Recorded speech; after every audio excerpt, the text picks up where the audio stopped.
আসসালামু আলাইকুম, সবাইকে স্বাগত জানাচ্ছি বিডি দর্পণের নিয়মিত আয়োজন আজকের দুনিয়ায়। আপনাদের সঙ্গে আছি আমি তাসনিম হোসাইন। চলুন জেনে নেওয়া যাক সারা বিশ্বে এ পর্যন্ত ঘটে যাওয়া আজকের প্রধান খবরগুলো। ইসরায়েলি বাহিনী রাফা শহরের নিরাপদ অঞ্চল হিসেবে ঘোষণা করা বাস্তুচ্যুত ফিলিস্তিনিদের একটি তাঁবুতে বোমা হামলা চালিয়েছে। ফিলিস্তিনি কর্মকর্তাদের মতে হামলায় কমপক্ষে ৩৫ ফিলিস্তিনি নিহত হয়েছেন, তাদের অনেকেই শিশু এবং নারী। আল জাজিরা জানিয়েছে হামলার পর তাঁবুতে আগুন ধরে যায়, এতে অনেকে আগুনে পুড়েই মারা গেছে। এছাড়া তাল আস সুলতান এলাকাতেও হামলা হয়েছে। সব মিলিয়ে গত ২৪ ঘন্টায় ইসরায়েলি বাহিনী জাবারিয়া, নুসৈরাত এবং গাজা সিটি সহ অন্যান্য এলাকায় উদ্বাস্তু ফিলিস্তিনিদের আশ্রয়কেন্দ্রে বোমা বর্ষণ করেছে। ফিলিস্তিনি কর্মকর্তারা জানিয়েছেন এসব হামলায় কমপক্ষে ১৬০ জন নিহত হয়েছেন। ইসরায়েলি সামরিক বাহিনী হামলায় বিষয়টি নিশ্চিত করে বলেছে তারা নির্ভুল অস্ত্র ব্যবহারকারীদের হামাস যোদ্ধাদের টার্গেট করে হামলা চালিয়েছে। আগুন লাগার সময় বেসামরিক লোকজন আহত হয়েছে বলেও স্বীকার করেছে ইসরায়েল। গত ৭ই অক্টোবর থেকে গাজায় ইসরায়েলের হামলায় এখনও পর্যন্ত কমপক্ষে ৩৬,০০০ ফিলিস্তিনি নিহত এবং ৮০,০০০-এর বেশি আহত হয়েছেন। এদিকে হামাস বলছে ফিলিস্তিনিদের অবশ্যই গাজার দক্ষিণাঞ্চলীয় শহর রাফাতে ইসরায়েলি বাহিনীর গণহত্যার বিরুদ্ধে জেগে উঠতে হবে এবং প্রতিরোধ গড়ে তুলতে হবে। টিআরটি ওয়ার্ল্ড জানিয়েছে ফিলিস্তিনি প্রতিরোধ সংগঠনটি রোববার এক বিবৃতিতে বলেছে আজ সন্ধ্যায় উদ্বাস্তু ফিলিস্তিনিদের তাঁবুতে অপরাধী দখলদার সেনাবাহিনী যে ভয়ঙ্কর গণহত্যা চালিয়েছে তার প্রেক্ষিতে আমরা পশ্চিম তীর, জেরুজালেম, অধিকৃত অঞ্চল এবং বিদেশে অবস্থানরত আমাদের জনগণকে জেগে ওঠার এবং চলমান গণহত্যার বিরুদ্ধে প্রতিবাদ করার আহ্বান জানাই। অবরুদ্ধ গাজা উপত্যকার জাবালিয়া শরণার্থী শিবিরের কাছ থেকে ইহুদিবাদী ইসরায়েলের কয়েকজন সেনাকে আটক করার ঘটনায় আনন্দ উল্লাস ছড়িয়ে পড়েছে ফিলিস্তিনি এবং লেবাননের নাগরিকদের মধ্যে। ইসরায়েলি সেনা আটকের খবর ছড়িয়ে পড়ার পর বিজয় উদযাপনের জন্য রোববার অধিকৃত ফিলিস্তিনের পশ্চিম তীর এবং লেবাননের রাস্তায় নেমে আসে মানুষ। পশ্চিম তীরের দক্ষিণাঞ্চলীয় শহর দুরা, আইন আল হিলওয়ে, নাহার আল বারেদ, আল বুস এবং লেবাননের রাশিদিয়াতে আনন্দ মিছিল করে। এর আগে হামাসের আল কাসাম ব্রিগেড গাজার জাবালিয়া শরণার্থী শিবিরের কাছে ইহুদিবাদী সেনাদের বিরুদ্ধে একটি অভিযান পরিচালনা করে। কাসাম ব্রিগেডের মুখপাত্র আবু উবায়দা তার বাহিনীর অফিসিয়াল টেলিগ্রাম চ্যানেলে প্রচারিত এক অডিও বার্তায় এ তথ্য জানিয়ে বলেন, উত্তর গাজার জাবালিয়া শরণার্থী শিবিরে হামাস যোদ্ধারা একটি জটিল অভিযান চালিয়েছেন। তারা ইহুদিবাদী সেনাদেরকে ফাঁদে ফেলে একটি টানেলের মধ্যে নিয়ে যান। সেখানে তাদের উপর অতর্কিত হামলা চালানো হয় যাতে বেশ কয়েকজন দখলদার সেনা হতাহত হয়। হামাসের প্রকাশ করা একটি ভিডিওতে দেখা যায় রক্তাক্ত ইসরায়েলি সৈন্যকে একটি টানেলের ভেতর দিয়ে টেনে হিঁচড়ে নিয়ে যাওয়া হচ্ছে। এছাড়া রয়েছে আটক করা ক্লান্ত সেনা ও রাইফেলের ছবি। এদিকে বিগত ৪ মাসের মধ্যে এই প্রথম ইসরায়েলের রাজধানী তেল আবিবে রকেট হামলা চালানোর দাবি করেছে হামাস যোদ্ধারা। গাজার দক্ষিণাঞ্চলীয় রাফা অঞ্চল থেকে অন্তত ৮টি রকেট ছোড়া হয়েছে। ইসরায়েলের সেনাবাহিনীও বিষয়টি স্বীকার করেছে, যদিও বেশিরভাগ রকেট প্রতিহত করার দাবি করছে তারা। আল জাজিরা জানায় হামাসের সামরিক শাখা কাসাম ব্রিগেড টেলিগ্রামে পোস্ট করা একটি বার্তায় তেল আবিবে হামলার বিষয়টি জানায়। বিবৃতিতে সংগঠনটি দাবি করেছে সাধারণ মানুষদের উপর ইহুদিবাদীদের গণহত্যার জবাব দিতেই তাদের যোদ্ধারা হামলাটি চালিয়েছেন। স্থানীয় গণমাধ্যমগুলোর তথ্যমতে ইসরায়েলের তেল আবিব অঞ্চলে অন্তত ১৫টি বিস্ফোরণের খবর পাওয়া গেছে। ইসরায়েলি সংবাদ মাধ্যমগুলো জানিয়েছে তেল আবিবে আঘাত হানা রকেটগুলো গাজার দক্ষিণাঞ্চলীয় রাফা এলাকা থেকে ছোড়া হয়েছে। গাজার এই অংশেই সম্প্রতি অভিযান শুরু করেছিল ইসরায়েলের সেনাবাহিনী। টাইমস অফ ইসরায়েল জানিয়েছে রকেট হামলার সময় তেল আবিব ছাড়াও হার্জলিয়া, পেতা এবং টিকভা সহ ইসরায়েলের আরও কয়েকটি শহরে সাইরেন বাজানোর শব্দ শোনা গেছে।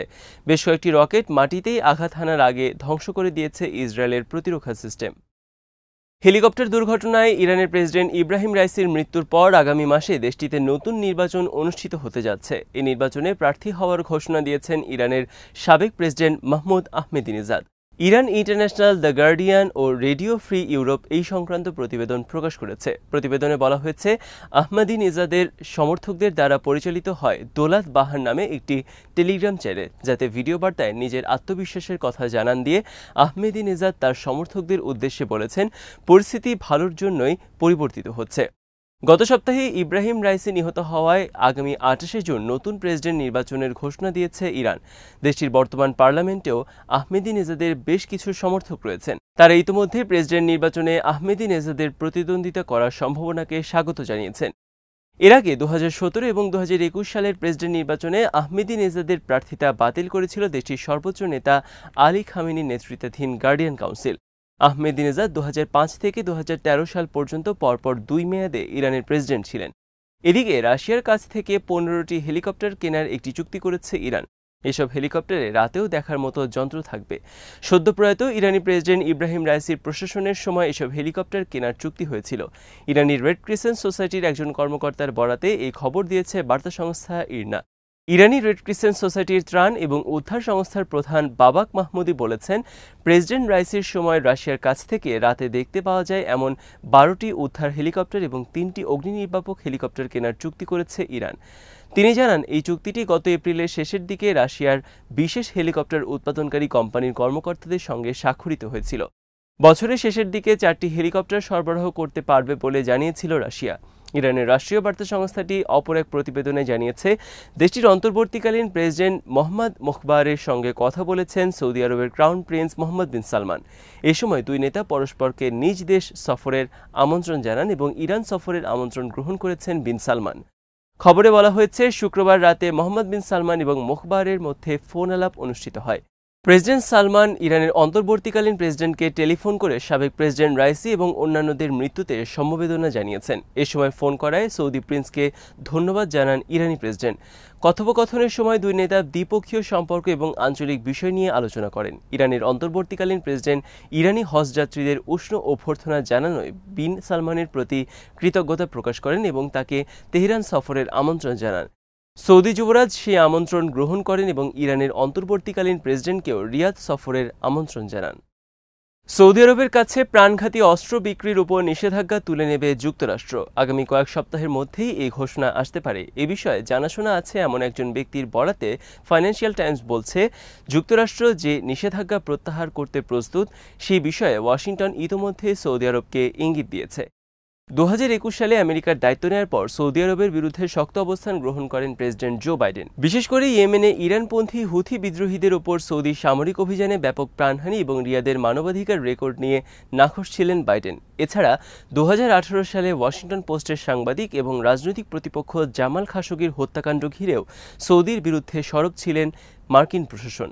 বাইডেন সরকারের এমন অবস্থানের জেরে মার্কিন অস্ত্রের সবচেয়ে বড় ক্রেতা সৌদি আরবের কাছে বেশ কয়েক ধরনের অস্ত্র ব্যাচের উপর নিষেধাজ্ঞা আরোপ করা হয়। যদিও যুগের পর যুগ ধরে মধ্যপ্রাচ্যের অন্যতম মিত্র সৌদি আরবের কাছে এসব অস্ত্র বেঁচে আসছিল আগের মার্কিন সরকার। মার্কিন পররাষ্ট্রমন্ত্রী অ্যান্টনি ব্লিংকেন বুধবার বলেছেন, পারমাণবিক শক্তি, নিরাপত্তা, প্রতিরক্ষা সহযোগিতা এবং রিয়াদ ও তেল আবিবের সম্পর্ক স্বাভাবিক করতে একগুচ্ছ চুক্তির খুব কাছাকাছি পৌঁছে গেছে যুক্তরাষ্ট্র এবং সৌদি আরব। এদিকে এক যুগের বেশি সময় পর সিরিয়ায় রাষ্ট্রদূত নিয়োগ দিয়েছে সৌদি আরব। রোববার সিরিয়ায় সৌদি রাষ্ট্রদূত হিসেবে ফয়সাল আল মুসফেলকে নিয়োগ দেওয়া হয়েছে। সৌদি রাষ্ট্রীয় বার্তা সংস্থা SPA এর বরাত দিয়ে এই তথ্য জানিয়েছে রয়টার্স। সিরীয় গৃহযুদ্ধের সময় 2012 সালে দেশটির সঙ্গে কূটনৈতিক সম্পর্ক বিচ্ছিন্ন করে রিয়াদ।